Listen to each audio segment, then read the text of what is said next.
ir a conocer las tradiciones de nuestros amigos, nuestros paisanos.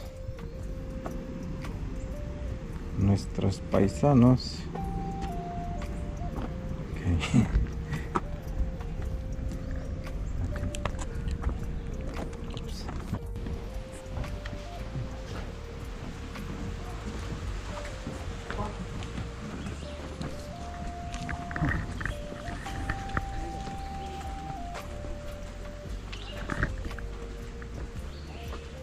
Cierro la puerta.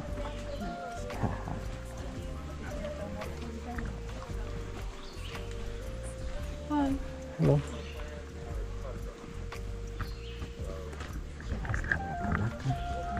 Alright, well this first station here is our finger weaving, and this is how we can make belts and sashes. Now there's 3 patterns that we primarily follow. The first being our single weave. This is just a simple over and under pattern, so it'll give us really simple designs in that weave. Our second weave is our double weave, and for this one we'll get more designs such as our diamonds, our dancing eagles, and our lightning bolts, and almost resembles if we use a loom to make them. And our third and oldest design is our oblique. Now with the oblique, instead of taking multicolored wool to weave in, we take beads and weave those beads into the belt or sash to give its design for those beads. Now these ladies right here can work up to 10 to 200 strands of wool in one sitting and take about 5 to 7 days to finish one belt, depending on its length, its complexity, and the patience they have to finish it. And these are traditionally made out of the mountain bison hair and the Indian hemp plant woven together, but due to the fur trade, the last mountain bison was killed off in the 1700s, so they are sadly extinct now. And yeah. So we'll come on down here to our beadwork.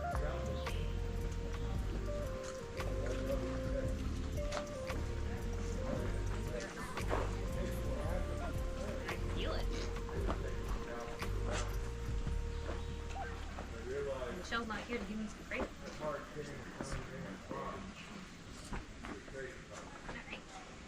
And there, with beadwork, there are 2 types of work you'll primarily see. The first being our scroll work. This will be on the hems of our men's pants and the bottoms of our women's skirts. Just a lot of decoration for the clothing. And our second work is our solid work. Now this is what belts and sashes can also be made out of. So while we were making this, we would start with 1 row of beads and double thread it through as we brought it next, making it nice and tight while we're working on it. So if it accidentally breaks, we don't lose all of the beads, but maybe a row or 2 of them.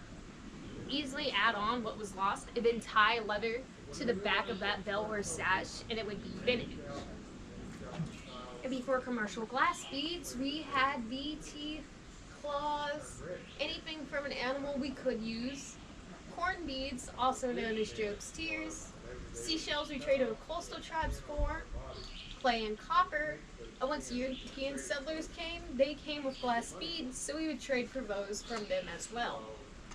And our needles, before steel needles were introduced, were made of the bone right above the deer's hoof. So we just smashed it with a rock and then found that sharpest piece, drilling a small hole into it and threading it of animal sinew.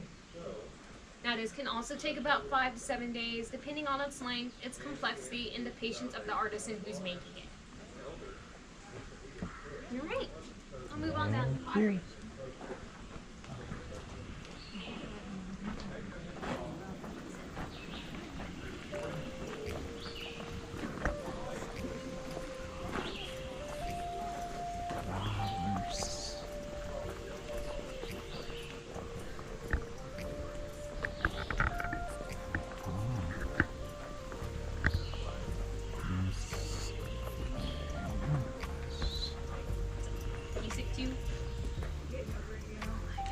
All of us are falling apart today. Alright. And now with pottery, there are 2 types of ways we could go about making our pots. The first being our ball method. So we take our clay and roll it into a ball, have it between both of our hands, and press our thumbs down the middle, just working it between our palms and our thumbs to give it whatever shape it needs, such as one scattered across the table in front of you. And our second method is our coil method. So this one, we would start with a flat slab of clay and roll the rest out into strips and start laying the strips on top of one another, just building up to however big and however wide it needed to be. Smooth the inside and out of our pans, and designs could either be pressed into a seashell, carved in with a sharp stick, or after metal tools were introduced, pressed in with a wooden paddle we'd carve designs into. But once these pots reach this chalky white color, I just lost my train of thought. Okay. But it reached this chalky white color once it was dry. So the firing process for these pots is that we'd have a big open fire built and set the pot face first to the fire with a piece of corn cob on the inside. So as the inside got hot and started to dry, that corn cob gets hot and extracts natural oils, making it waterproof.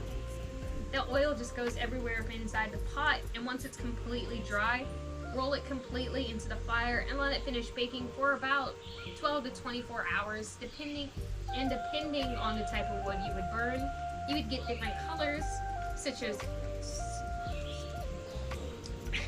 softer woods would give you darker colors, and harder woods would give you lighter colors. And as you can see, she's doing it right now. She's rubbing a stone against hers to give it that natural shiny gloss to it, as we don't use potter wheels or gloss like today.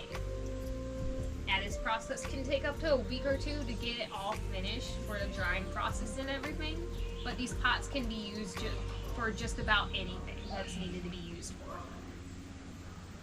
And yeah, so we'll move on down to wood carving.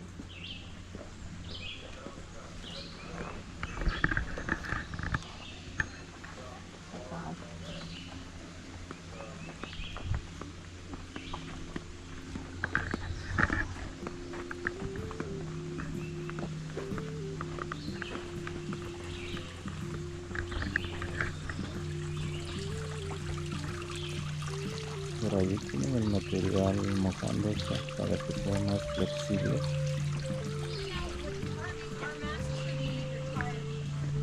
Our masks before metal tools were introduced were carved either out of wood bark or board. Really simple designs and shapes would be carved in these masks, and they would be used just for our dances, worn by our head dancer. Well, after metal tools were introduced, it was just a lot easier to carve our masks out more and give them more shape and design to them. So if we needed a mask for a certain dance, we could have that ready. And along with our masks, rattles were only used to keep rhythm for dances. Now this one's our gourd rattle, so its handle is made out of sour wood, and the gourd was cut open, hollowed out and dried, filled with small rocks and corn, and then closed back up by the handle, and animal fat does the job pretty well. And gourds are naturally unedible, so we use them for other means such as water dippers, bird houses, and bowls before we saw how European settlers had started carving theirs to look. Our forks would be river cane, just sharpened at one end, and our spoons would be bison horns. So convenience for the time period at least. And like I mentioned down beadwork is that we would trade for seashells, so whenever we got one such as this, we'd break off those sharper ends and put those ends on whatever decoration it was we wanted. Put this in a fire and let it bake for a few hours up to a day. So after that time had passed, you take it back out and crush it up over rock, mixing it with animal fat and water, and that would be used as a chalky white paint for our purification rituals, which I will be explained to you down our council house lecture. And along with metal tools and copper pots and pans with European settlers, but we do have copper in the mountains, so we do know how to work with it. Whenever we got these pots and pans, and when at the end of its life, we didn't want to just throw it out, so our men would cut into strips, make armbands, bracelets, earrings, whatever kind of decoration they wanted it to be. And our pump drills are how we got holes in the things. So you'd set whatever it was you needed that hole drilled into and then just press down. This used to be a rock just to keep it more sturdy while we're using it, but the rock at the end is interchangeable. So if you needed a bigger hole, bigger, sharper rock, smaller hole, smaller, sharper rock.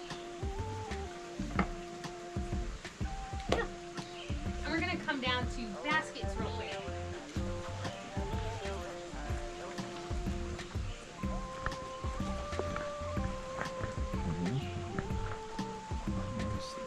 Tengo una máscara.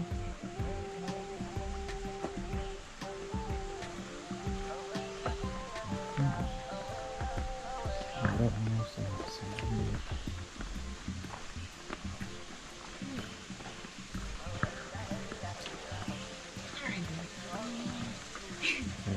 el material. And now with baskets, our baskets are made primarily out of two materials. The first being white oak. So we go out and gather this as a sapling because when it's younger, it's a lot more flexible and easier to work with. This one piece would be cut down in sections, and from those sections, it's constant cutting and sheathing until we get our desired lengths, flexibility, and thickness from our splits we'll need for our baskets. And the second material that we use is river cane. Now, river cane gets its name as it grows on riverbanks, and it is a cousin to bamboo. So instead of cutting this like you would the white oak, instead you would cut it through the middle and clean out all of those joints on the inside and start skinning it from the inside, as you want to keep this nice shiny exterior this river cane has. Now, it's a very thin material as well, so it's very easy to cut your hand open if it catches your hand wrong. But once you've got all your splits ready, you could go and gather your dyes, and that's yellow root for yellow, blood root for red and orange, walnut bark for brown, and butternut bark for black. Put those in a big kettle pot or anything big enough to hold it all, and boil them up for a few days, up to a few weeks depending on what you're working with. And if you're using yellow root, you can boil it up to a month to give you that bright neon yellow, or if you're me over here, ever so casually put your hair in it. But once all your splits were dyed and colored, you rinse off any extra coloring and start building your baskets. The first method being our single weave, as this is just a simple over and under pattern. It's pretty easy to build these. You start by building the bottom of it and then build up to its sides, however big and however wide you needed it to be, so that when your basket was done, you'd add a rim around the top and fold splits over to hold that rim in place, if you'd done that way. And our second weave is our double weave. These are the same splits woven again and again, over and over together. So naturally, these baskets can be waterproof from how tightly woven we can make them, or while we're making them and needed it waterproof, animal fat and beeswax would be melted to soft butter almost, and rubbed on the inside layer. So when the splits were folded back over, that waterproof layer was covered so you could store your corns, grains, anything that goes bad in water in those baskets. Alright. And we're going to pause here for a moment because we do have our social dances coming up. So we're going to come right down here to Square Grounds.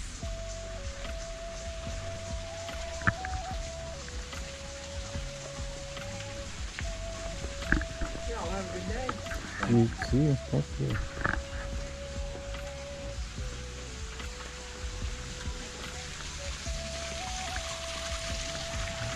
A ver los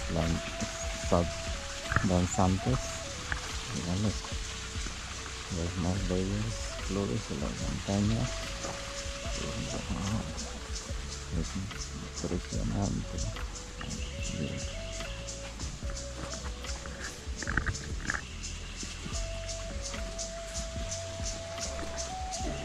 La danza del venado.